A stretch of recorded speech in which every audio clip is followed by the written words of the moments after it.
Thank you. Hare Krishna. Thank you for being here. Welcome to the Ahankara party. Part 4. Part 4. Okay. So today we're just going to review from last class what we talked about. And then we're going to talk today about the specific characteristic that Ahankara loves to do, which is praise self. Self-praise. And then we're going to do a little case study. And then we're going to do something about when the Ahankara feels attacked, you know. So I'll get into that. It'll be a little exercise we do. Okay? So remember last week we talked about difficult people, number 5 and 6, right? We talked about the negative person who is always thinking things that's never going to work out, right? And then the yes man or yes woman.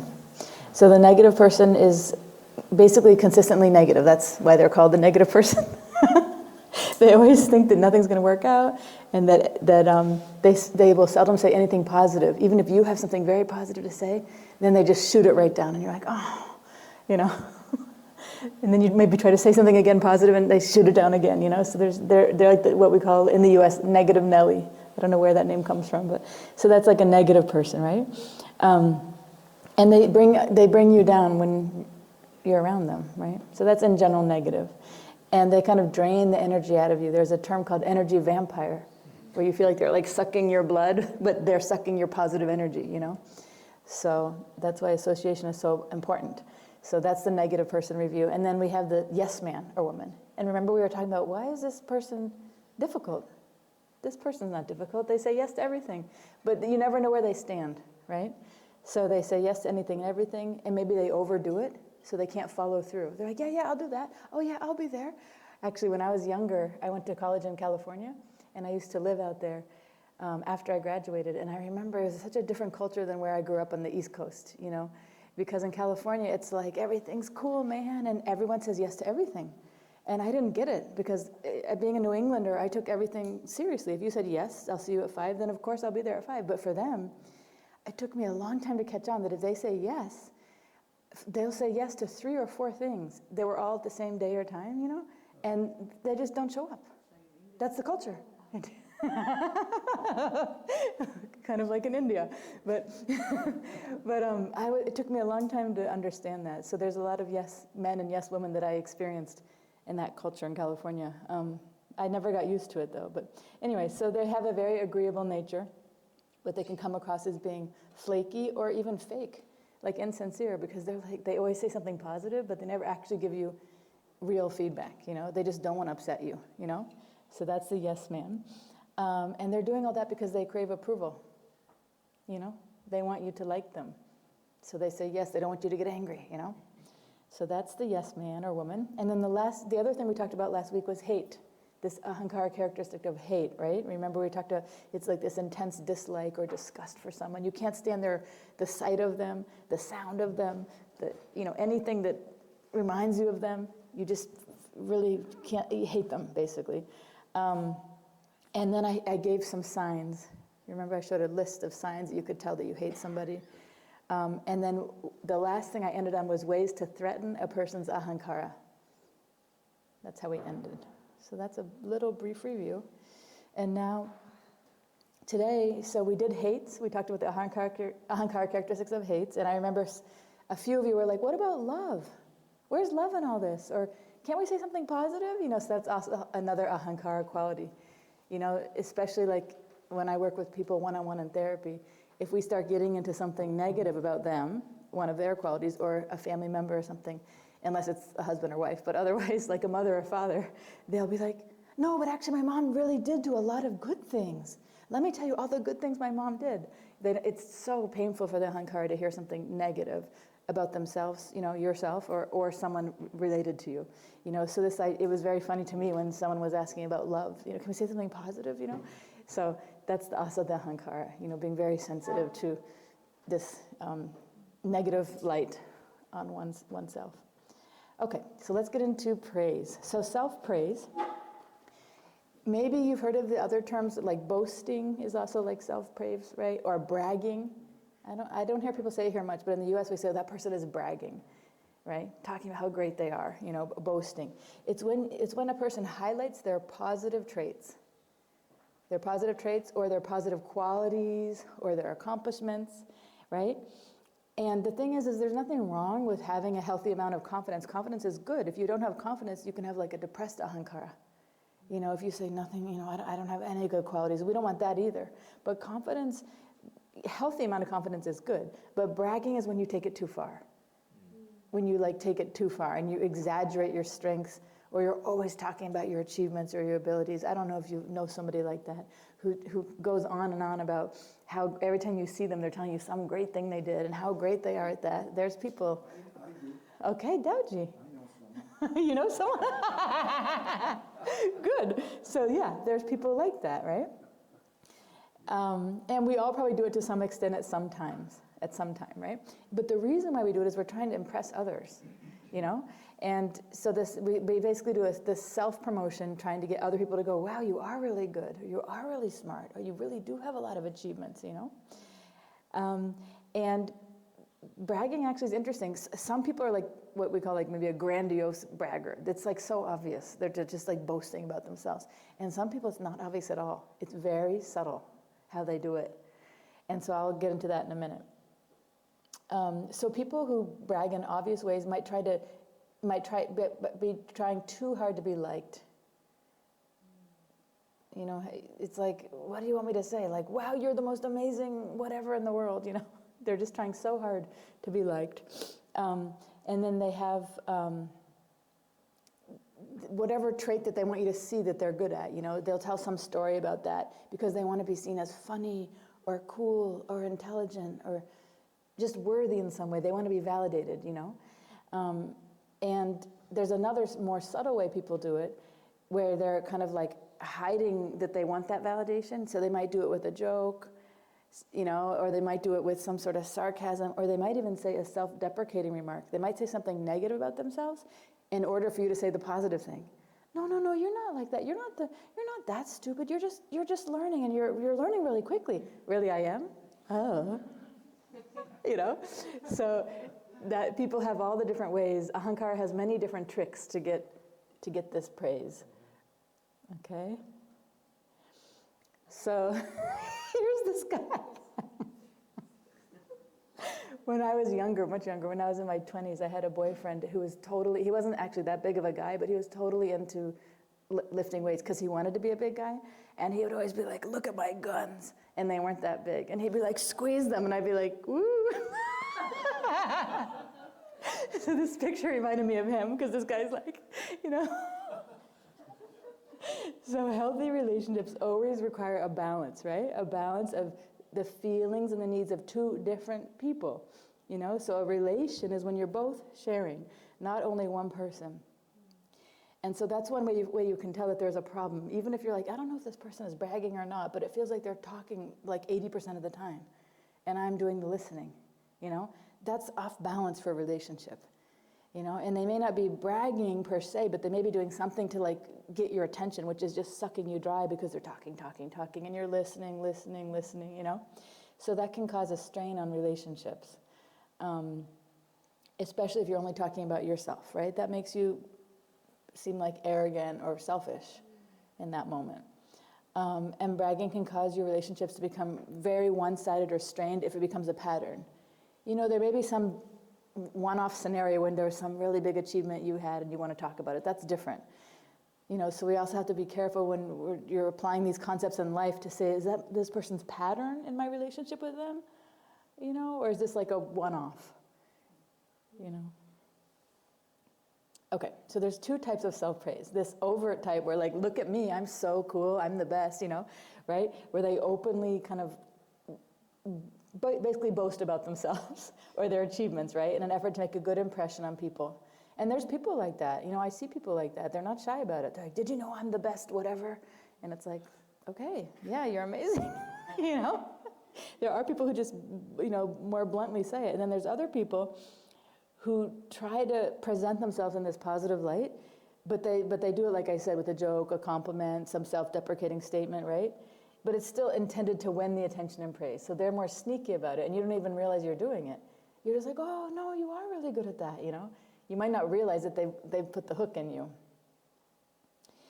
So here's some examples to kind of explain, right? So the overt, so look at this lady. She's like, look, I got 100, but she may be saying it to her friend who got like a 50 on the test.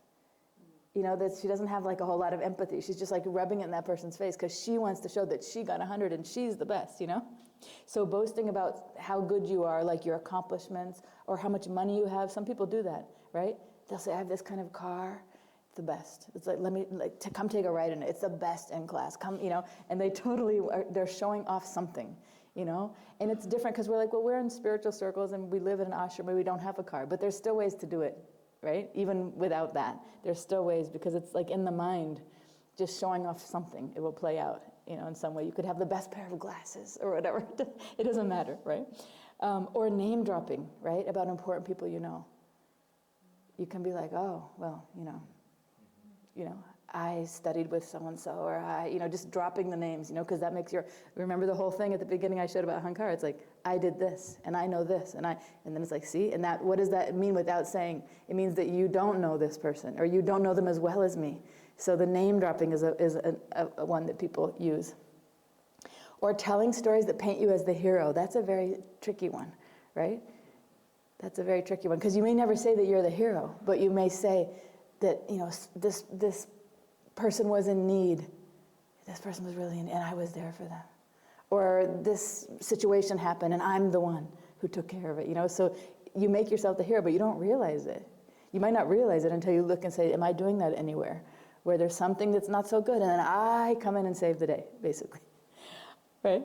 Or one-upping someone's achievements. So someone's like, oh, I just got this new laptop, and it's like, oh, really? Actually, mine has more memory, or whatever. It doesn't have to. It doesn't have to be. It just has to be something where whatever the person says, you one-up them. And there's obvious ways people do it, and there's very subtle ways people do it. Now, this is even more interesting. The covert way, the covert bragging, right? So this is one where the person will complain about how someone else is flirting with them. Flirting means like someone's having a sexual attraction for them, right? So the reason why they do that. Why would you think somebody would do that? Somebody would say, oh, this person keeps flirting with me. What do they want you to think? Where's the mic? To show how attractive they are, exactly. And everybody's after them. Yeah, exactly. It's like, every day there's somebody who's trying to, talk with me and eat lunch with me or something. Yeah, and so what they want you to know is, wow, you are so attractive, right? So that's a covert way. Or using these self-deprecating comments to get validation, like, I don't know. I'm not, like, it's something they probably know they're good at, but they'll say they're not good at it, And then somebody will be like I don't know. I don't know a good example. I can't think off the top of my head, but something, and then you'll be like, no, you're really good at that. No, don't feel down. I think you're just having a bad day. Let me tell you all the ways you're good at that. Really? Thank you. Right? Or pretending that you don't like the compliment or praise. So if somebody's like, wow, this is such a beautiful ring you have. It looks so nice on your hand. And it's like, oh, thanks. I don't know. I'm thinking of taking it off and maybe not. No, it looks so good. And, so. Or bragging, boasting about something, and then downplaying it. So it's like something like, I made the most beautiful khichdi meal, I don't know. Something, this most beautiful khichdi. I mean, I know we have khichdi every day here, but this one I made myself, and people were just coming back for seconds. It was so good, And then somehow you twist it and then put yourself down. It's a trick, Like you'll say it in some very positive way, and then you'll say something like, actually, I don't know, maybe it wasn't that good, so-and-so didn't take seconds, or so-and-so didn't eat any at all. So now I'm thinking it's not that good. This sounds crazy, but if you meditate on the bragging thing in yourself and others, you'll see, wow, it's happening all the time. It's one of Ahankara's tricks, this self-praise. But there's so many ways. I've only put a few that it can be done, But that's why I'm kind of going slow with Ahankara. Like each week I'm just picking one thing and we can watch it. And then you'll see it if you watch it over the week. It's humorous, actually. It's kind of humorous to see how creative the Ahankara is. Okay, so 10 reasons why people boast or brag or do this self-praise, right? So you can see the pictures. This guy's losing his hair. That woman looks very shy, like maybe too shy to talk or something. This woman is looking upset about something, like uncomfortable about something. And this guy, he looks skinny except for he's gained weight and his stomach is like hanging over his pants. So these are all things where obviously the people are not feeling very secure, right? They're feeling insecure and inferior. And that's why people boast, because they feel insecure, so they have to pump it up. Because imagine if you're feeling, just think of one thing in your life where you felt very confident in. It doesn't matter how little or big it could be, just one area, one specific thing, behavior, something where you feel very confident. Do you have to go around and tell everybody about that? Like how many of you go around and tell people like that you brushed your teeth? I'm pretty confident I do it. So I'm not like, oh, Lottie, I brushed my teeth today. And I have this amazing toothbrush. And let me tell you how good I am at brushing my teeth. Who does that? Why? Why don't we do that? Because everybody's doing it. Right. Everybody's doing it, so there's nothing special, and we're confident about it. Like, I'm not confident, but when you see maybe like a 5-year-old or around that age, when they learn how to do it, they'll be like, Mommy, I brushed my teeth. Or, Mommy, I went to the potty. Yay, you went to the potty. Yay, you brushed your teeth. Because they aren't confident in it. They're learning that skill, right? So now when you see somebody boasting, that's a sign that they're really actually insecure about something, but you won't be able to tell because they're going on and on. So the more they go on, the less confident they are. That's an interesting twist, right? So they're trying very hard to be liked or to be approved. Sometimes they don't even realize they're boasting or bragging at all. So if you say it, they'll be like, what are you talking about? It'll be shocking to them, you know?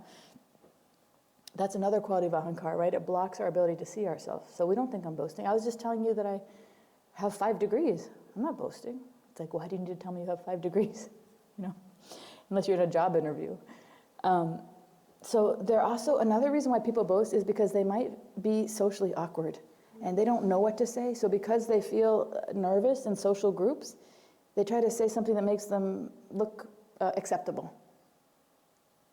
That's another reason. Some people have something that's actually called social anxiety, you know, and if you have that, it's like, I don't know how to fit in. I feel so uncomfortable.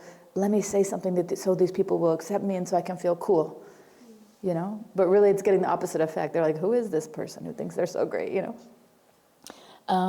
What else? So they're seeking recognition and validation, right? Why? Because they're feeling inferior. Why? If we go all the way back to samskara land, one day we'll get there, you'll see. It's because they have a samskara of being not validated as a child usually. Or there's another samskara of being overly validated. They're so praised by the parent all the time that they think it's normal. They think it's normal to go around and boast about themselves. Or they're not praised at all for something. They're not validated at all. So then they have to say it to try to get it. So there's something going on that's off with the childhood samskaras. Okay, so poor social skills, that's what I was saying. And maybe they're anxious, or maybe they just don't know what to say, you know? They lack empathy. So why do you think lacking empathy would be a reason why someone praises themselves? How does empathy have to do with this? Malati? Because they don't feel that it makes the other person feel bad. Like if I have 100 and I show it to the other person, I don't realize how he feels when he has less. Yes, exactly. Very good. So empathy is putting yourself in the other person's shoes, right? So what Malati said is that, you know, if I'm like, hey, I got 100, how is it going to make the other person feel? They probably didn't get 100, right? And it's going to make them feel bad. It's going to make them feel inferior, you know? So if you have empathy, you wouldn't do that. There is an occasion, though, when you'd have empathy, but your need to be valued is stronger than the empathy. Like, it might be a person who normally is pretty good at empathy, but then because they're feeling so inferior, they act on a different part of their mind, not the, you know, they're basically some samskara drives them. Please just validate me. But then normally, in normal situations, they're more empathetic, you know? So that's very interesting, the empathy one. They have a superiority complex or inferiority complex. That's what I was just saying, samskara-wise, you know? Either they feel inferior because the parent never made them feel validated, or they feel superior because the parent made them always feel validated, you know? So it could be that. Or they do this thing, which we know that Ahankara does. They put people down to boost themselves up, you know? So if you're feeling like somebody's better than you, or even equal to you, you can put them down to, you know, that's, if you praise, you can go up, you know? And they want to be the center of attention. It's all the same thing, though, you know? Okay, so here's how to respond, because so far in the Ahankara series, we haven't really talked about what to do about it, right? We're just kind of looking at the characteristics and going over them. But here's the first time that I'm going to share a few ideas on how to deal with it. So this is respectful ways to respond to people who self-praise and who boast. And the trick is you have to have a pretty sattvic, calm and clear mind, not to snap and not to do like a Rajasic or a Tamasic thing, you know? So if you can get your mind into mode of sattva, the first thing you can do is you can feed their Ahankara, right? Which means they're obviously, just think it's a small little child who needs to be, you know, validated. So then you can just give them a brief positive feedback, like, wow, great job, you got 100 on your test. Amazing. And then change the topic quickly. Because if you go, great job, you got 100 on your test, and they'll be like, oh yeah, let me tell you, there was like 100 people in the room. Not only did I get, you know, I did it first. I actually finished it first, and I got the 100. And anyway, my teacher actually wants me to start, you know, tutoring the other kids, whatever. So they're going to go off because they're so desperate to get that validation that they're probably going to keep talking if you validate. So you have to kind of validate and quickly change it to like, you know what, I heard that there's a great movie out today that we should go watch or something. Like, quickly turn it to a different topic. Good topics are something that don't relate to them. Or something about the larger group of people that you're in, if it's a family, if it's an ashram group, something that actually tries to get their ahankara off of me, and think about the group, or an activity, or the weather. Okay, so that's one idea. Another one is don't compete.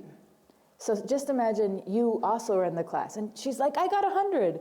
And you could be like, well, I got a 98, you know, and the only reason I didn't get the 100 because that question was, you know, the time was out or something. You try to compete with them, you know, or like, oh, you got 100? I got 100 in the last one, and you got a 70. Right?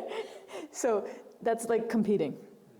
Trying to, you know, because Ahankara, natural second reaction will be to compete.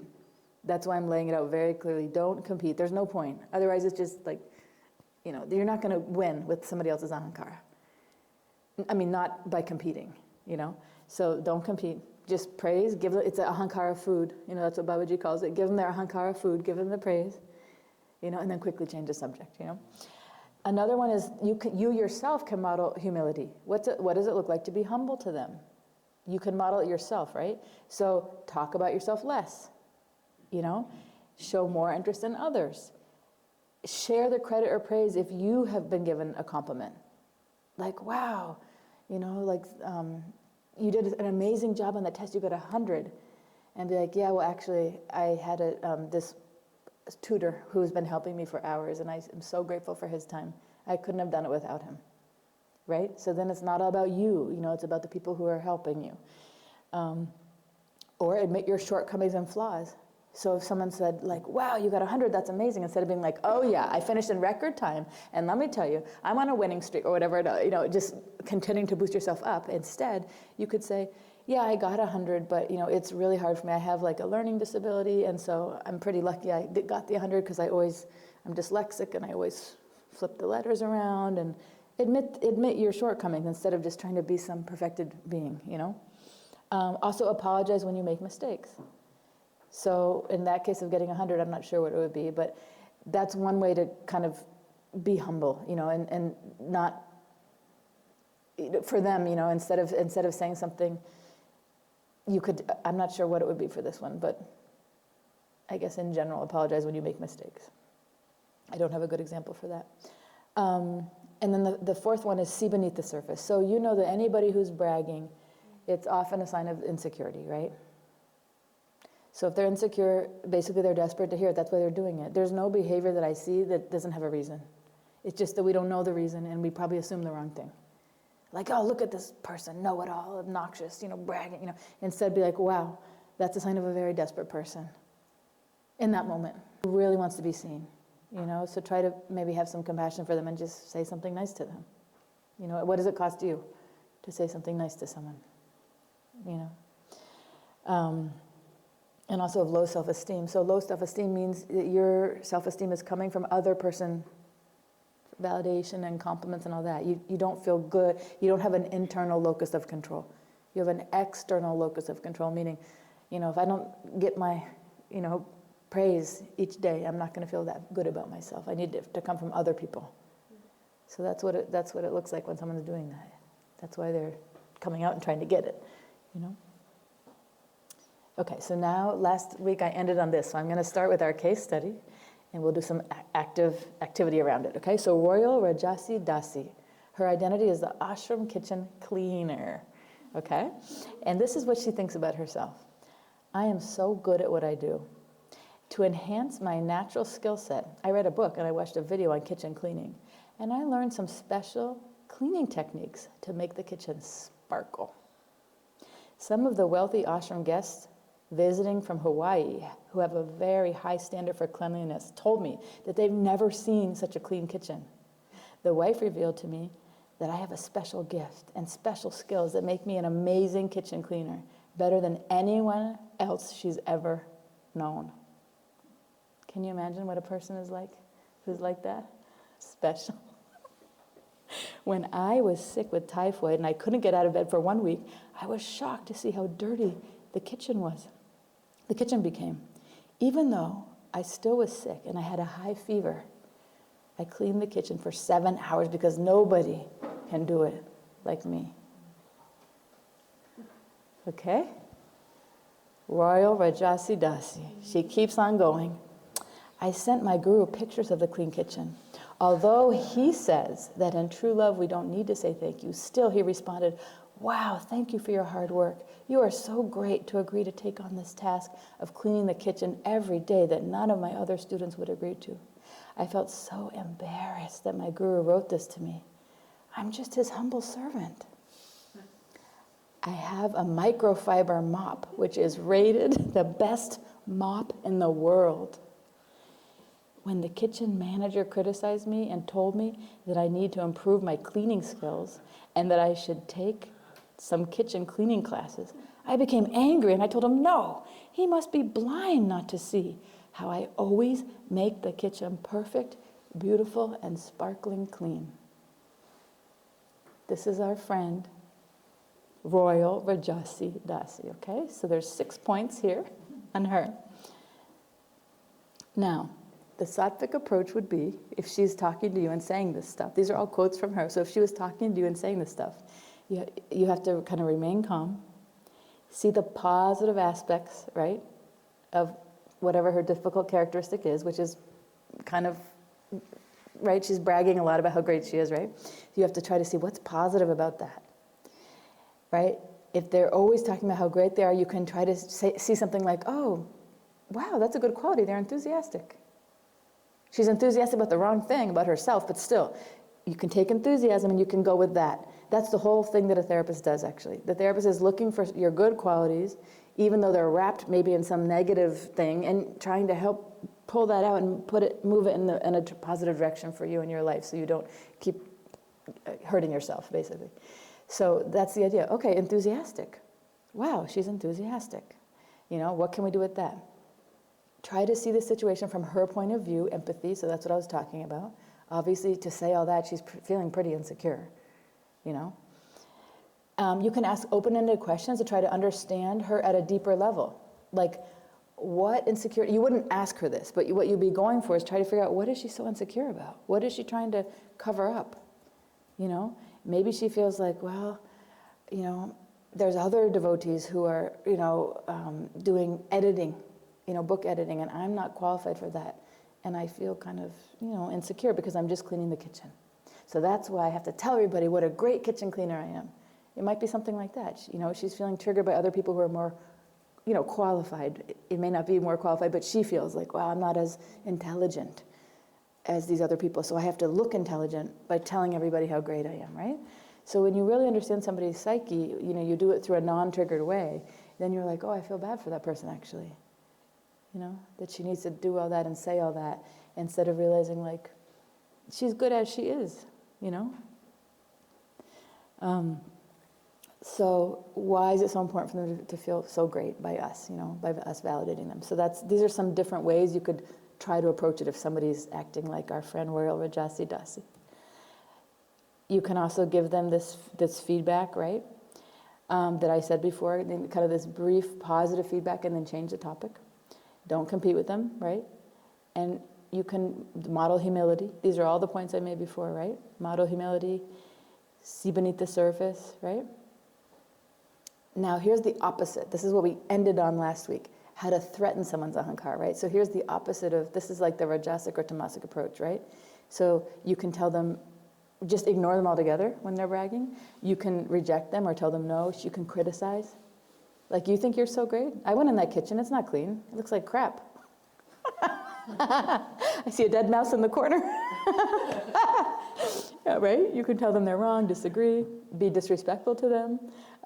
You can tell them what to do and be like, actually, that mop you have, I don't think it's that good. You should use this like scrubbing brush. You know, go in and try to tell them, and she thinks she's the expert at that, but you go in and criticize and tell her what she's doing wrong and tell her how it should be done. That's a great way to trigger the ahankara. Be better than them, right?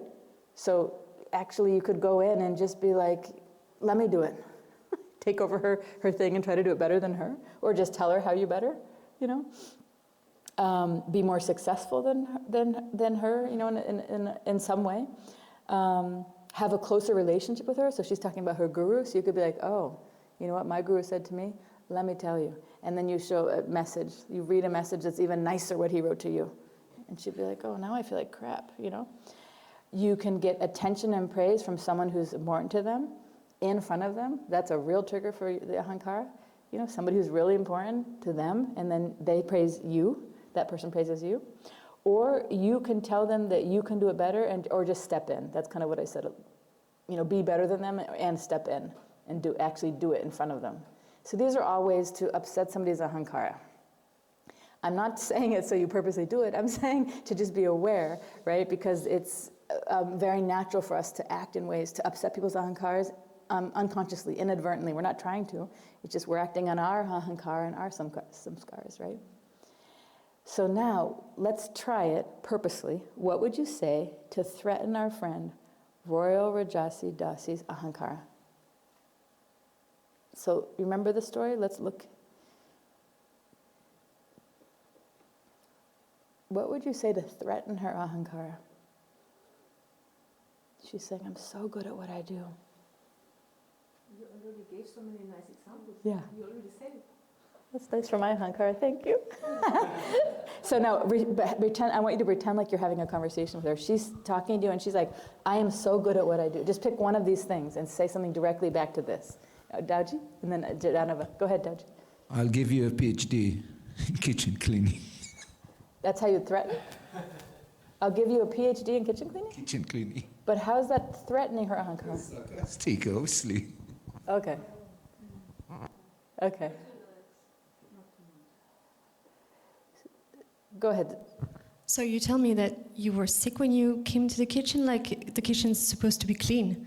And when you cook, you should also be in a clean state, and you have a high fever. Do you want me to get sick? This is not really responsible. Good job, Jana. Good. How do you think she'd react? What do you think she'd say? Go ahead, Vilas. You know, when I'm sick, I'm not infectious. Yeah, unique and special ahankara. Very good. Okay. What else? How can you attack her ahankara? What else could you say? Pick one of these points and say it. If she said, which one would you respond to, Vilas? I would say, well, thank you. It's your responsibility to clean the kitchen, and doing one's responsibility is the minimum that everyone should be doing. Now, if you were Royal Rajasi Dasi, how would you respond to Vilas? How would you respond to Vilas if you were Royal Rajasi Dasi? Who wants to make a response? What would you say? Malad? What would you say to Vilas? I'm doing much more than my responsibility. My responsibility is just to clean, but I'm making it so nice and so perfect that nobody else did it before me like that. Good. Nayantri? I would say so many people are not doing minimum service also. Good. See, throwback. Okay. Okay. What about she knows there's some special cleaning technique? What would you say to that? You go ahead, Kamala. I will say, look, this everybody knows. That slams her down to zero, right? And then, but you should know that I found a special way to do your job in the half of the time. In the half of the time, with this special product that I found. Very good. So everybody knows how to do what you're doing. It's not that special. But I found something special that I know, only I know, and I can do it in half the time. Woo! Can you see how Ahankaras can go? Go ahead. I saw your special mop for 50 rupees in Loi Bazaar. Very good. Your special mop is cheap and crappy. Very good. Very good. What else? When the wealthy ashram guest is visiting, go ahead, Nyanshi. Okay, Bhushanji.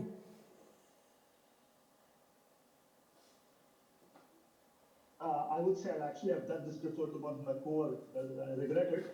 I would say that, I know so-and-so Dasi who is a better cleaner than her. She has better equipment, and it's the best thing I've seen. I mean, I'm not so impressed by it, but there's the other person who's doing so much better, and they're completely blown away, man.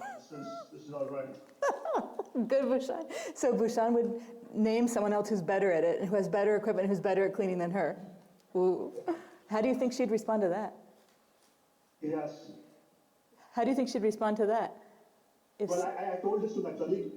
So I'll tell you what, maybe I just, a colleague told me he purchased a 2,000 euros great headphone, and then I just told him the other colleague has a better sound system. And he just stopped responding, he just stopped talking. So Bhushan said that this happened in real life, that he had a colleague who had told him he spent 2,000 euro on headphones, and Bhushan says, oh, this other colleague has better ones than you. And Bhushan said the colleague stopped talking. Yeah, good, Bhushan. That's one way to smash the Ahankara. Okay.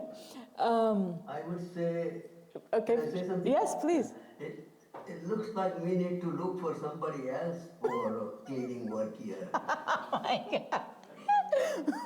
Good. Very good, Purushottam. Right? It makes her feel like she doesn't exist, that she's nothing, she's horrible, right? Which is the very thing she's trying to overcompensate for, right? What else? Anything else for these three? Yes, Naroda. We're analyzing only these three. Yeah, I'm going to go to the next one. We'll do three more. I just had something related to the next one. Okay, I'll go to the next. Yeah, so regarding the message, wow, thank you for your hard work, I would say, well, I clean my guru's kitchen every day since 2 years.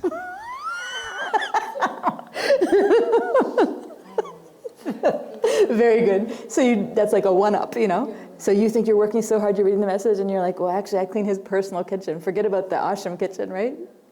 How do you think she'd respond to that? If you were Royal Rajasi Dasi, how would you respond? What would you say back if you're in the Ahankara war? Kamala? I can understand that you don't know anything about cleaning. And also you don't even know what is service.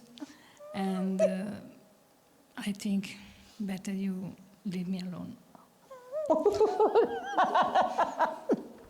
What, this is how to make friends.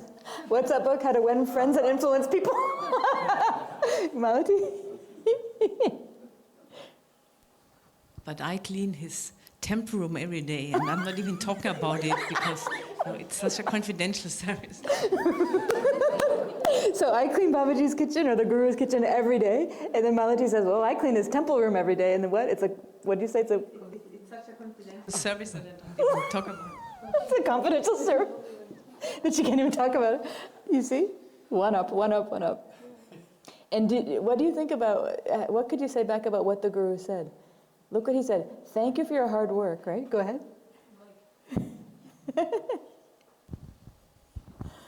I would say that, yeah, I was with my Guru when he texted you and we were laughing so hard.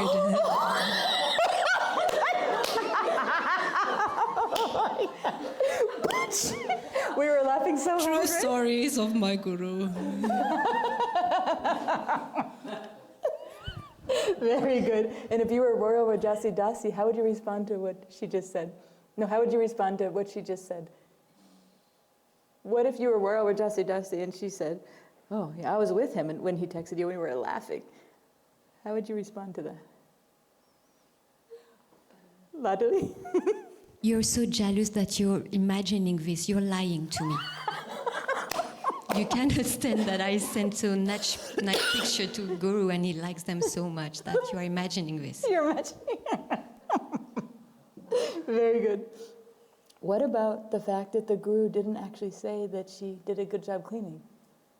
He didn't say anything. He said, thank you for your hard work and thank you for agreeing. But he actually, I would say, well, he didn't say you're good at cleaning, actually. He said, thank you for your hard work and thank you for doing the job. But actually, he did not compliment you on the cleaning. So you think you're so great, but reread the message.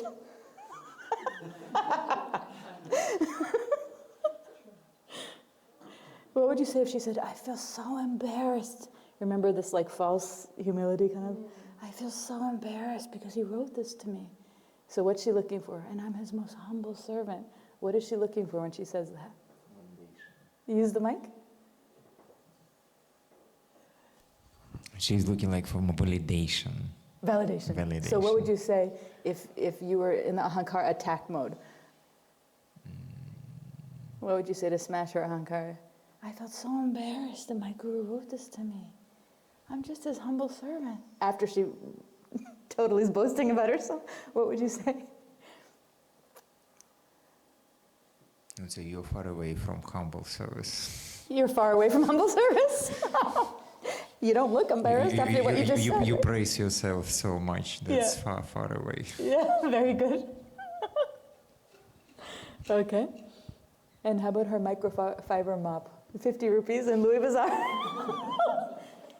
It's rated the best mop in the world. What else could you say? So yeah, I saw it for 50 rupees in Louis Bazaar. What else could you say?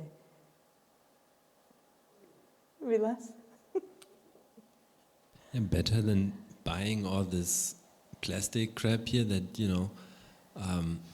lands up in landfill anyways, we can, you can achieve the same with some simple homemade thing. Just use this sponge here, or, this scrubbing wool, or just use this old jute bag. It works much better. It works much better. Doesn't and the cost other person anything. who's better at cleaning than you, she uses that or something, right? Good, Vilas. Yeah, the Ahankara is actually pumps up by its possessions, right? So it's like, I have the best mop. That's an extension of me, my mop, my car, my clothes, my house. It's an extension of me. So she's that's why she's bragging about the mop, because it makes her look good because she's the most expensive microfiber mop. So then you smash it down and you don't even need the mop. Use a jute bag. That would make her feel deflated for sure. How about when the kitchen manager criticized me and told me that I need to improve my cleaning skills and that I should take some kitchen cleaning classes?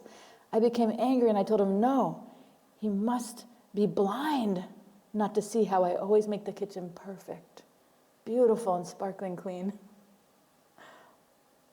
What would you say to that? What? Maybe you're blind because everybody else sees it and everybody else notices how dirty it is. Vilas? Finally, someone had the guts to tell you. We're also afraid of you. We never give you honest feedback. So. Yeah. Naruto. You became angry, so what about your humility? Oh, very good. Daoji, you got one? What would you say back? What would you say back if you were Royal Rajasi Dasi to these insults? So much easier to attack than to actually tolerate. Right? That's a good segue. Anybody else got one? Anybody online? Yeah. Okay, Bhushanji. Yeah, I would say that you must have made a mistake. That's why he's saying. He has a reason to say so. You should go back and fix what you were wrong. You have done. Have you ever had a friend do that when you're revealing some painful thing that happened to you, and then they take the side of the person who smashed you? That feels the worst, right? Yes. And you're like, yes, so that's what you just did. You're like, they're like, can you believe my manager said this, And then instead of saying, yes, I'm your friend, I can't believe your manager, instead, yeah, your manager's right, you must have made a mistake. That feels so horrible. It feels so invalidating, right? When it's someone that you trust and you feel is always on your side and they just kick you even harder. That's the worst. Okay, good job. Anything else? Okay, you want more? No? Yeah. Okay, go ahead.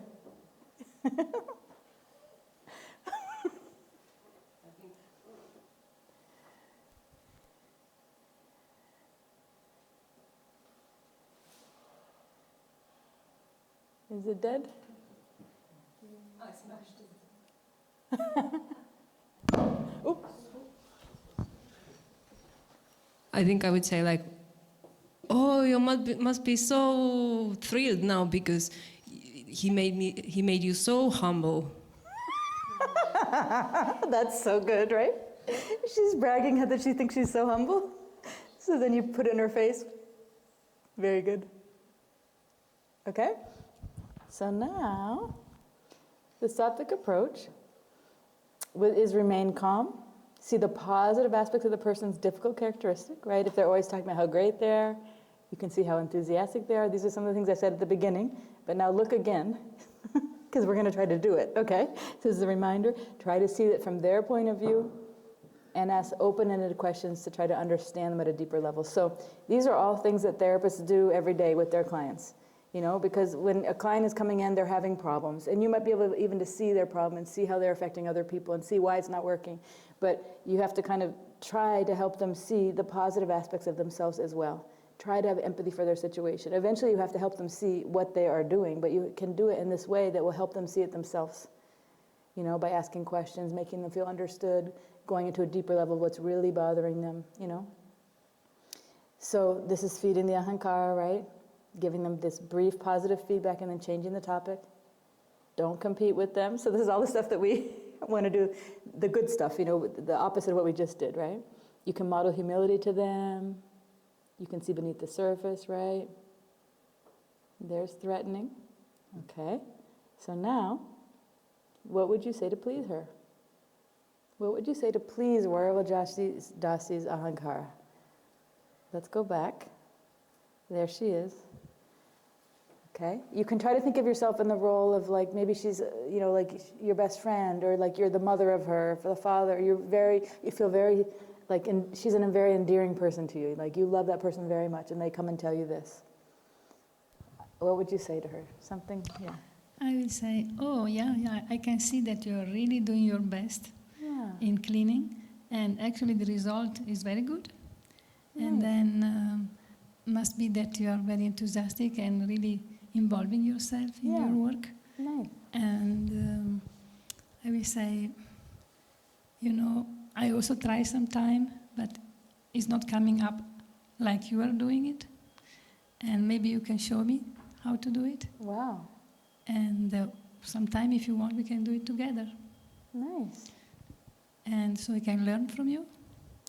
And then also we say,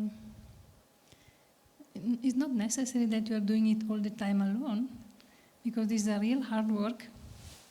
And it will be so nice if you will give me the opportunity to work together. Okay. Now, what in here made you think that she wants help, or she wants to work with you? She will feel like, can I say how she will feel? Yeah, you can guess. I can guess? Yeah. She will feel that, maybe this person can understand me. Try to gain her confidence that she maybe can open up. And so were you going to say something in the back? I couldn't tell if your hand was up. Okay, so let's analyze what Kamala is saying, her approach. Malati, Dauji, yep. Dauji. Say, well, cleaning the kitchen is like cleansing your heart, purifying your heart is the best way to do it. Aww. And actually, you're not cleaning the kitchen, you're cleaning the kunja. Wow. And that's why Gurudev likes you so much. Aww. That would make her feel probably very special, right? In a good way. Love bombing. Love bombing, because she's actually feeling inferior. That's why she's acting like that. So you're getting into, that's a very subtle but nice way to say something to make her feel that her seva's worthwhile and valid and good and more than worthwhile, right? That's special. And she's doing a good contribution. Nice. Okay. Vilas? I have a question about what Kamalaji just said. Yeah. So she proposed that, maybe I can help you one day, we can do it together, you can show me how. Sometimes I had the feeling that when you offer help to someone, that this can be perceived as a threat by the other person. Exactly. That's why. And what do you okay. Yes. It is. It's perceived as a threat because it's her identity and she's trying so hard to show how good she is, and when someone comes in, so that's your ahankara and your samskara. That's you most likely, from an unconscious place, want help with something. So you're thinking she'd like that too, But it's not mentioned anywhere that she would like that. She wants to be understood. But part of understanding her is that this is her identity, mine. If she said, I feel so overwhelmed, if one of her things was, I feel so overwhelmed and I just want somebody to help me, but do you see how she didn't say anything like that? It's more about, this is me, this is mine. Even when I'm sick, I work 7 hours because this is my identity, So offering help, sometimes people would not appreciate that, You have to really listen very closely to what she's saying, and sometimes what she's not saying is even more important. But the idea is that's right, that's a threat. That would be a threat. You could ask, as you're trying to understand her, if she mentions something. If she mentions that, it was so hard for me, and then as you're trying to understand her, that is revealed. But so far it hasn't been revealed here, and I don't see that as something. Okay. What else? Who else would try something? Jaya, what would you say?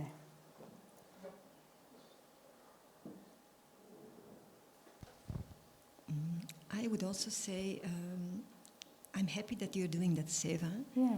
And you're doing it very well. I could not do it better. So I would make it very short. Yeah. So that. And the reason? The reason for making it short, like I'm happy you're doing the seva, you're doing it very well, yes. And I couldn't do. And then what would make you be only short with the compliment? That they can do it better than I do, and that I'm happy. That's why they're doing it. Yeah. But is there a reason why you wouldn't say more? Because Kamala was kind of long, yes, and yours kind of short, yes. Right? So what's the difference? Yes, I found it very long, and because I know Kamalaji, so I know that she will say, yes, I can help you, and maybe this and that. But I would not do that. I would be just happy that somebody is doing it. Yeah. And I would be saying, I'm happy then, so that I don't have to do it. Yeah. So then the other person will also feel confident, yeah. And they can do their seva. Yeah. And I can also be happy because somebody else is doing it. Yeah, so they know that they've pleased you, right? Yes, they are. Okay, good. Malati, you were going to say something before. I know the mic went around, sorry. I wanted to say exactly that the help could be perceived a threat, and I would pose it as a question just to offer it to her, but not that I want to help her, but if you need help, then just feel free to tell us, but I wouldn't say, I want to help you because... And also even teach me. I want to learn from you is also a threat. Why is that? Why would that be a threat? I want to learn from you. I want to come in the kitchen and you teach me. Go ahead, Shamananda. Because if I learn from you, then I could become better. Ding, ding, ding, ding. That's right. That's a threat. So you be very careful. That's why I'm saying you have to have this, be in the mode of sattva, very calm mind, and watch your samskaras and your ahankara. Because most likely there's something that's driving you to when you're not aware of it, that like maybe you've been overwhelmed with seva and you wanted someone to help you, so that gets projected onto them without seeing clearly their ahankara. But in general, you can default to the idea that if it's my seva, and you have to be very gentle how you approach them, usually with open-ended questions to find out what they need. And they might not want you to learn from them because then you can do it better, especially if they're already insecure that the only thing they know how to do at the ashram is clean the kitchen. They probably really want to protect that very strongly, Very good. Anything else? What other compliments would you?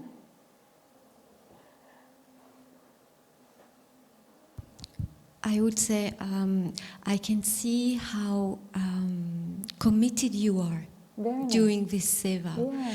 And I really appreciate all the minute detail you have taking the best mop in the world and Very everything. good. And I would say I feel concerned also about you, and I care about you. And when you say that you were still doing the seva, sick with typhoid, I really care for your health. Yeah. And I just want you to know that you are unique and you are very important for us. Very. So we don't want you to put you in danger. Yeah. So you are unique. No one will take your seva away from you. Yeah. And if you need to take rest, because that's serious to have typhoid, you can allow yourself to take rest. Yeah, very nice. And you'll have your seva back. No one will steal it away Good. from you. Yeah, and you see how she never said that, but you're reading between the lines and saying that, and she's going to go, phew, okay, this person sees me, and she actually cares about me. Very nice. What would you say about the next slide? What did she say? That my guru said all this about how great she, why does she want to tell you what the guru said? Why is it important to her for her to tell you, okay, here's what my guru said? Why does she need to say that? Vilas? I think her identity might be that I'm close to him. Yes. And he understands me, I understand him. Yeah. And yeah. So then what would you say to validate that? To validate that, yeah. Something like, oh wow, that's very special that he, writes something to you, he's very busy. And maybe that's something like that. Okay. What else? Isn't it amazing how we have so many good ideas on how to smash the Ahankara in the relationship to the guru, but when it's like, when it's like, how can you say something positive? It's like, can you ask me another question? Dauchi? What I read between the lines is the opposite, that she's not really very important to the guru, and that's why she brings it up. That's what I'm saying. So now the sattvic response is to make her feel validated. So I would say that, everyone is very important, and you're very important. You're not just important, you're very important. You're not just very important, you're extremely important. You know why? Because Gurudev loves you. What would you guys say if you were Royal Rajasi Dasi? Would Dauji's love bombing work for you? Would that work for you? Go ahead, Jaya. Yeah. Yeah, I was just thinking that I don't know much about it, but I would feel that it's by exaggerating, the other person may have doubts. It's so I think right? it's always better not to exaggerate. Yeah. So, yeah, you would. Okay, yeah. He was exaggerating. Yeah, it didn't feel very sincere, right? It felt like. So what's something sincere you could say to her? Huh? Okay, Bhushan. Yeah, I would say what Ladli pretty much said, like just details, like it actually needs to be appreciated. It's a fact that she's putting so much dedication. She got up the microphone, you have shown such dedication, you have invested in like microfiber, this, and then you have technique, and even when you had typhoid, you showed such dedication I saw. And then I would finally say that given that you put so much effort, must feel really crushing that the kitchen manager said that there is something lacking. Very good. So I would validate That's that nice. emotionally. Very nice, Bhushan. Very nice. Janava? So I will say, my dear, I'm so grateful to have you in this ashram. You're cleaning, you're so dedicated, and you are so special, and it's amazing, and I'm so proud of you that you had this text of your guru. Even this person who is the most important person ever, he sees you as you truly are, and he really bless you. This is truly amazing. Thank you so much. Yeah, very nice. Beautiful. There's one thing I'm just going to end with that I want you to try to think about over the week. There's one thing that I didn't hear anybody say yet. I gave it as one of the sattvic things you can do. Does anybody know? Should I jump in? Go ahead.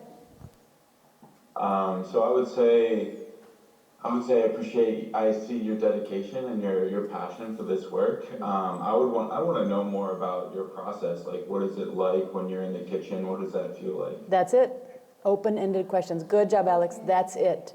So instead of assuming you know and then offering help, just say, instead, actually tell me, what's it like cleaning the kitchen?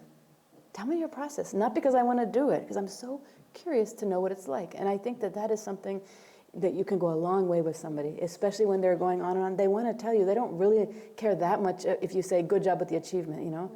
They actually want to be seen. So they want to know, okay, here's what I do. It's not only about the microfiber brush, you know, can I show you sometime? You know, do you remember, I don't know if you ever seen little kids, or even when you were little, you're like, Mom, look, watch me jump in the pool, woo, or watch me do this, or can you come to my soccer game, or whatever, right? When you're little, you want to be seen. And for the extent we weren't seen as kids, it's a wounded inner child who's trying to be seen as an adult. That's what it's like when somebody's bragging. That's, you know. So great job, Alex, you got it. Thank you guys very much today, wonderful job. We'll keep going with Ahankara next week. Haribol.